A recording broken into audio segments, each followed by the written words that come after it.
I'm delighted to be here. The subject today is so important. The 19th annual lecture of our great icon, taking place today on a Sunday. On a Sunday. What a unique day. And so as we are here, I know that our icon, who is in heaven, seated there, that the angels, they are around here with us here today. And Chief is looking at us, at what we are doing today. So in fact, I even wrote a letter to Chief, which I'm going to give to the organizer later. All right? And in the letter, it speaks exactly to the subject matter of today, which is so important. Free, fair, credible election as a tool for national development. I want to thank the former chairperson of Ghana Electoral Commission for his lecture, her lecture, for her clarity of thoughts and logic of argument, particularly with respect to the subject matter and the challenge he has put to all of us Nigerians, some of which I will quickly speak to. Every civilization has a primitive past. Time there was when in America they had problem with the issue of elections. The fourth governor of New York, Alfred Smith, perhaps frustrated with the kind of thing that we are going through in Nigeria, that Ghana has also now, as a model in the West African sub-region, has gone through, had this to say, that fellow Americans, no matter what we are going through, the ill of democracy can only be cured by more democracy. That was the fourth governor of New York. Today, Nigeria is going through its own situation and challenge. But I want to declare here, as I point out to some of the issues she has raised, is that never before have I been as optimistic about the possible outcome of election than this year. On account of what I know that we have in place. And so in my first paragraph of my letter, which dwell on the subject matter of our keynote speaker, was to Chief to update him about what is going on. Because what we are doing today is celebrating. We want to update Chief about what is going on in Nigeria, where we are. And I said, Chief, why we continue to celebrate you for all that you have done for our country? But let me quickly hastily to inform you that the celebrated case to expand the frontier of participation in the electoral process in Nigeria through party registration, that regrettably, most of the new parties are now supporters club supporting the main parties in Nigeria. This was not what you fought for. Number 2, paragraph, speaking to the same subject matter. And that you use the law as an instrument of social engineering. All your battles were fought in the law courts. In fact, you kept telling us to key on to what Sapara William told us, that the duty of lawyers is to use the law, for the service of the people and for the direction of his country. But that, Chief, as you have left, many of those who were with you, who stood by us, many of them have gone to the other side. They are now involved in revisionism. Some of them have repudiated the ideas for which you fought for. But however, the rule of law is alive in Nigeria, no matter the assault. And that currently, speaking to the subject matter about how are we challenging the process, and that some of those provisions that you challenged 20 years ago, several years ago, that we've been fighting for, as contained, for example, Section 40 of the then 2002 Electoral Act that says that a presiding officer has a kind of an ultimate power that whenever he is satisfied that a voter before him or her could vote, he will issue a ballot paper. That statutory provision, which has been used for rigging election, for buying voters' card, that we fought for over 20 years, that, Chief, the law has changed now. We are now having Section 47 of the now 2022 Electoral Act. That is now the reason why you see PVC be dumped in various places in Nigeria. Except those who are still buying now ignorantly. They don't know that the law has changed. Also, Section 41 of the then 2002 Electoral Act that have been replicated in all the acts up to the last one that have been repealed, which encourage what you call a rigging of a massive scale. What is that provision? Section 53, which Gani identified then that, look, how can you, on election day, after election, you have a law that says that the computation of the outcome of election should be based on total number of registered voters instead of those who actually came or accredited. It took us 20 years. That, Chief, there's a good news here.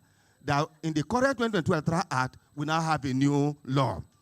And furthermore, that Section 52 of the then 2002 Electoral Act that you fought for, that you criticized, that you challenged, that prohibited the use of electronic system of any kind, it has now been repealed.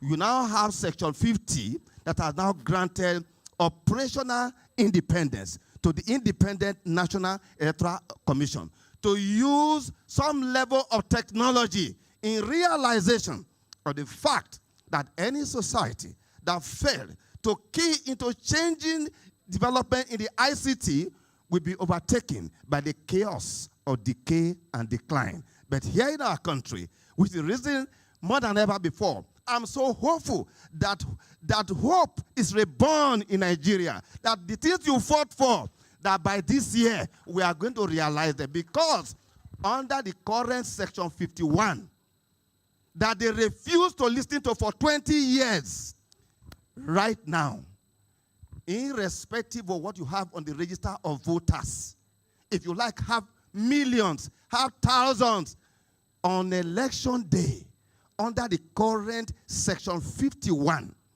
it is only those who actually came and accredited compulsorily that will now be used to compute the outcome of election.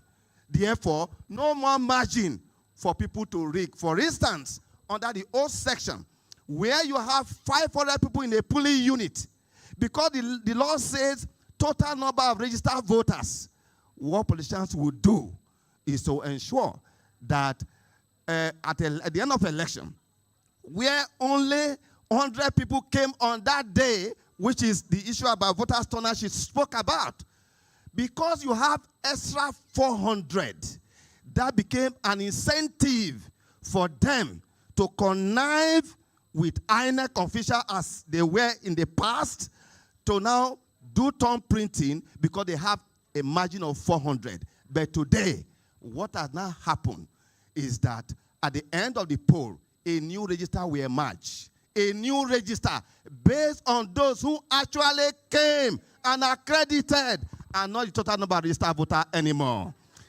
Chief, this is a good news for this country.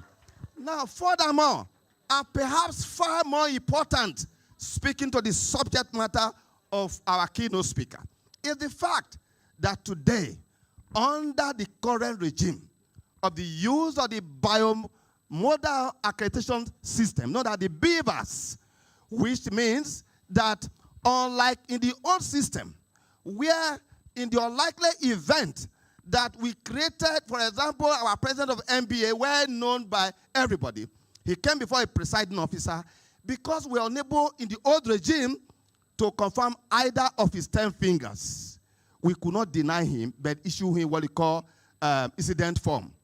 That incident form became, a form for rigging election.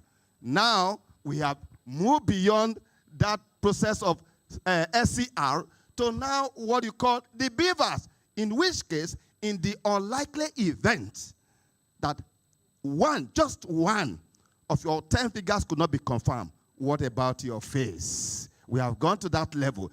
Therefore, no more incident form. Now, that is the reason where I stated in my letter to Chief in heaven that right now there is panic in the land. Politicians are running helter-skelter because all the loopholes have been blocked. So they don't know what to do.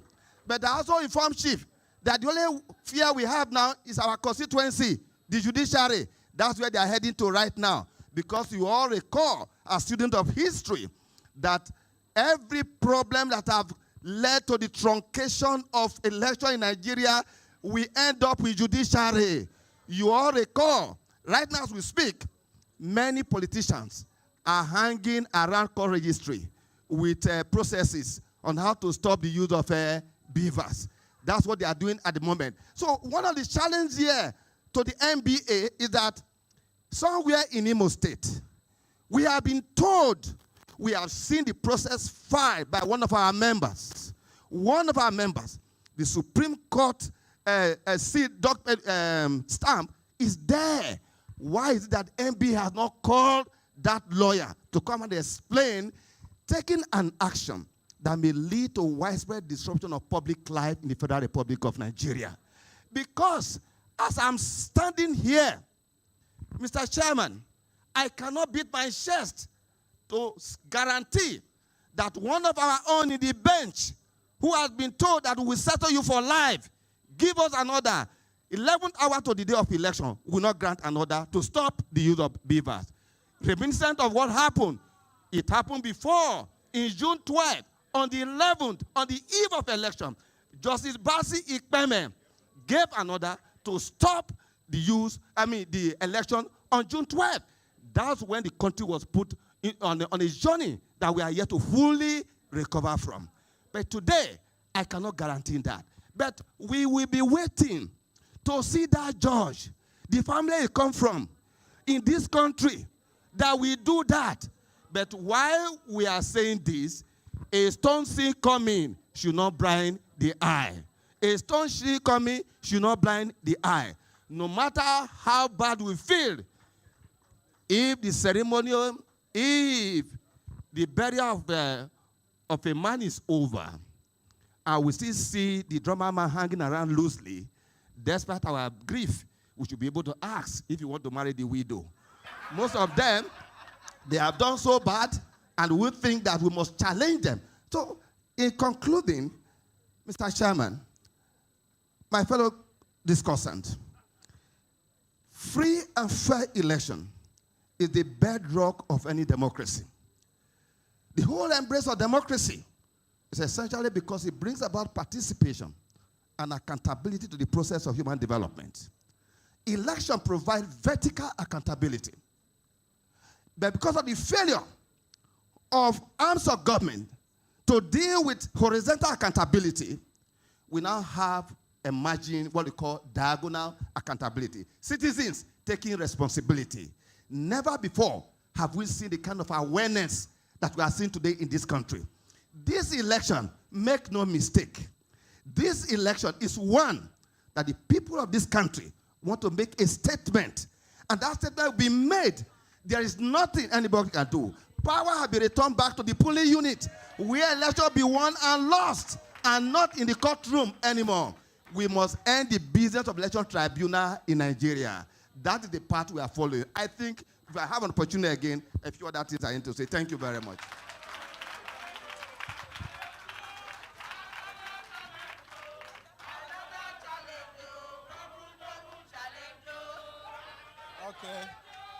Okay.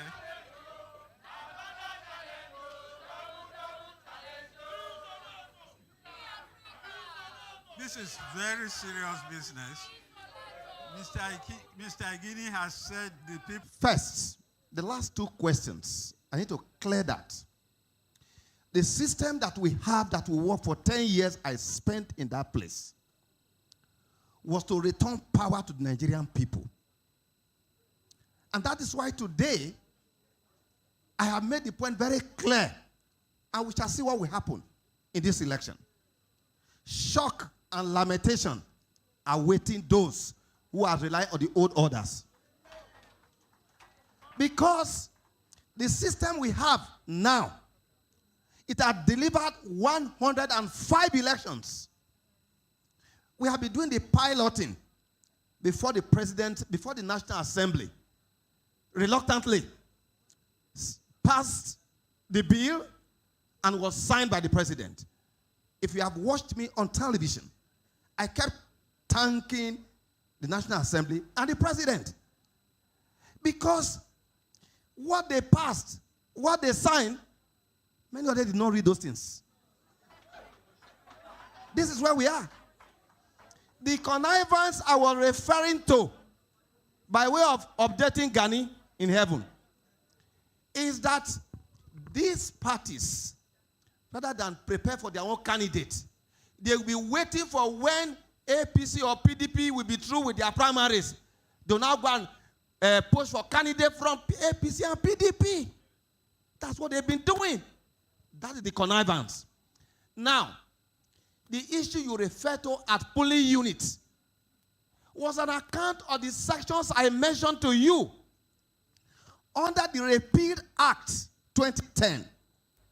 Section 49 dealing with that omnibus power given to presiding officer, that if he is satisfied, that discretionary power given to him, that enables him to allow people who are not supposed to vote, have changed to Section 49, which means the use of the beavers is now compulsory.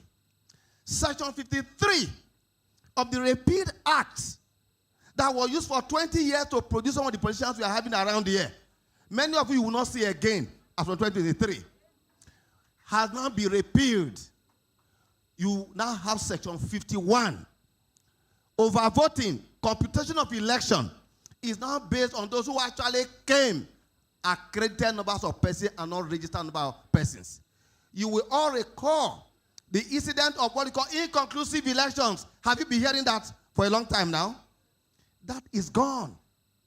Before the bill was signed by the president on the 25th of February last year, we had carried out a pilot of over 100 elections. In fact, the process of transmission started in 2012 when I was the commissioner in Calabar. That was the first place the current system was test run. I sat in my office and the results were coming in and I was seeing it on the board. Where we are now, power is back to the Nigerian people. Nothing they can do anymore. Look, optimism about what a collective group can achieve is natural to human being. My optimism is not reckless. It is based on concrete, realizable electoral templates that is making them running helter-skelter everywhere. Before now, he used to tell you whether you vote for us, you don't vote for us, it doesn't matter. Can they tell you that now? They are now paying attention to the people because effective power to govern in a democracy is based on election. And two metrics which the speaker talked about for measuring a good elections: process and outcome. Was there competition? Was there participation? Was there a legitimate outcome? On the Osun, because it is in court, pending, I can't speak much on that. But if not for time, I will give you an example of what happened in Akwa Ibom, which is similar to what we are hearing about Osun. So I can talk quickly about Akwa Ibom. I warn politicians that if they rely on the old order, they were going to have a dinosaur experience. They were going to go into extinction. They didn't believe. You all know the outcome of what happened in Akwa Ibom State. That some has gone into extinction right now. Now, when election was out, somebody generated 60,800 votes. This system that we are talking about, I, as a commissioner, I have been using it. I have been doing the pilot. And it was very clear. I went to the corridor. When you got to the corridor, the result that was on the from EC80 that they pressure people to write different from what you have on the corridor. The corridor was having 9,000 votes, but against 60,000 that were generated.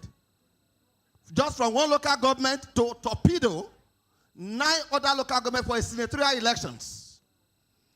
But the corridor was very clear. We have now moved from the regime of corridor to beavers. Let me tell you here. Most of the political Egyptians you are seeing now, mark my words, you will see them no more. And I say this on account of the fact that you must collect your PVC. It was a philosopher who said that the conditions created by elite are sometimes necessary for their overthrow. The level of awareness today in the country, we have never seen that before. The level of interest, we have never seen that before. The level of anger in this country today, we have never witnessed that before. Everybody is fired up. We are ready. In time of despair, when we have what we require to liberate the people, hope is the only battle cry of any leader. So if all of you collect your PVC, nothing that anybody can do. Poverty, indeed, it has been the source. Poverty and illiteracy have been the sustaining factor for what they have been doing. But now, people will spend money, they are going to lose all their monies. Go and mark it. Who told you that there was no money spent in Edo State election? Can you imagine a country, our country, this country, if not for the system, that a governor will move from a ruling party at the center to an opposition party and survive? It was that system that saved that situation. What happened in Anambra State? They tried, you know what they have done? They've gone to Asia, different places to try to hack our system. They all failed woefully. Anambra, they tried the same thing. Ondo State. And of course, the last Osun election. If we are to look, it is not everything that the hunters sees during hunting that he comes to tell the public. If I am to tell you the level of resources deployed, billions that they have lost, they can't cry publicly. Bigger cry is coming in this election. Wash it out. Collect your PVC. They can't do anything anymore. That I can tell you. I have never before spoken like this, but because I know where we are. I know the system we have in place. Look, I said this here. Those who fail to drink from the well of knowledge will die of taste in the desert of ignorance. They should go and read the act. Go and read the act. It's very clear. I just want to clear some of these things so that get ready for this election. We are going to have, Nigeria must sing a new song. People like us, our interest is the process. The outcome will be determined by the Nigerian people. And that's why I decided I will never be a consultant to any of the contesting candidates, but I will be a consultant to the Nigerian people. And that is why I have been on television, educating Nigerians on sound knowledge of the entire process that we have now. That power is back to you. Power is back to, take it. Nothing anybody can do. They are running head-scatter. If I'm to tell you the kind of call we get every day, Igini, this thing you are talking about, you said you will not mention some electoral provision for us. Why are you not mentioning it? I said, no, I won't mention it. You want to rig election? I won't mention it to you and all that. So I'm saying this so that people can understand where we are, where we are going. The beavers has come. IRF will be used. The outcome will be a reflection of the people. Indeed, we have convicted professors for rigging elections. On whole, all I can tell you that prepare 2023 Next month, we are going to celebrate Gani after the elections.